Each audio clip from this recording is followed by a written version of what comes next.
Everyone, good morning সকলকে। আমার ছোট্ট মিনি ব্লগে সকলকে অনেকটা ওয়েলকাম। এরকম ঘরে বসে বসে বাপের বাড়িতেই কিন্তু এরকম মজা করে খাওয়া যায়, শান্তি মতো তৃপ্তি মতো। ঘুম থেকে উঠেই দেখো কত কিছু, গরম ভাপা পিঠা, তার সঙ্গে পকোড়ি নিয়ে আসছে বাবা, তার সঙ্গে বিস্কিট আছে, তার সঙ্গে পিঠে করেছিল। তো গরম গরম সব কিছু সকাল সকাল পেয়ে আমি তো এত কিছু খাবো না, কারণ আজকে হচ্ছে মঙ্গলবার। আগে পুজোটা দিয়ে নিয়েছি, পুজোটা দিয়ে নিয়ে তারপর খাবারগুলি খাবো। যে শুধু আমি চা আর বিস্কুটই খেয়েছি। আর এদিকে ড্রয়িং করেছি ঘরে, কারণ বউ আসবে, নতুন বউ আসবে বলে কথা। আলপনা দিচ্ছি, ছান টান করা শেষ, পুজো দেওয়া শেষ। ঘরে এরকম অনেক আগেই মা ড্রয়িং করা হয়ে গেছে, সব ঘরেই আলপনা দিয়েছে। এখন মায়ের রুমটা বাকি ছিল, আর হলো গিয়ে মাদের রুম বাকি ছিল, আর সামনের দিকটা বাকি আছে। তো ভাবলাম যখন বাকি আছে করেই নিই। আর সকাল 9:30 কি 10টা বাজে, এখনও মেঘ করে আছে।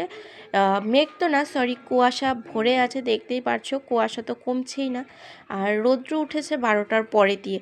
ঠান্ডাও পড়েছে প্রচুর। এখানে সেরকম ঠান্ডা নেই যেখানে শিলংয়ের মতন, এখানে একটু ঠান্ডাটা কম, তবুও ওয়েদার চারদিক ফাঁকা, তো বুঝতেই পারছো। তো তার জন্য একটু ঠান্ডাটা লাগে। আর এইটা হচ্ছে আমাদের পুকুর, অনেক বড় এরিয়া নিয়েই জায়গাটা। এটা হচ্ছে পুকুর।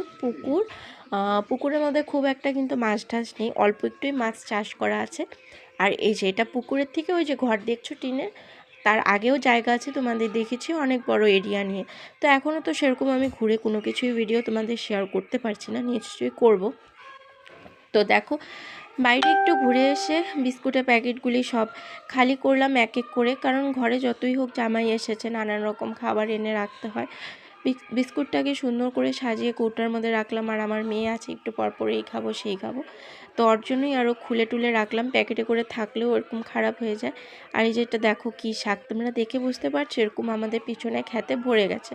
তারপর দেখো এই যে কিছু চিঠি বাকি ছিল, সময় হচ্ছিল না মার আর বাবার করার, তো আমি কিছু চিঠি, বেশি ছিল না, সামান্য চিঠি রেডি করে সিঁদুর দিয়ে, হলুদ দিয়ে, তারপর এই যে দেখো খাবার দুপুরে চলে আসলাম। একদম নিরামিষ, কারণ আজকে মঙ্গলবার, তাই আমার জন্য নিরামিষ করেছে, তাদের জন্য একটু আলাদা করে পকোড়া করবে পরে দিয়ে। আমার রান্না এগুলি সব হয়ে গেলে তার সঙ্গে এই যে মিষ্টি দেখো, একদম শিরার মতন, আর এত সফট মিষ্টিটা, খেয়ে দেখেছি।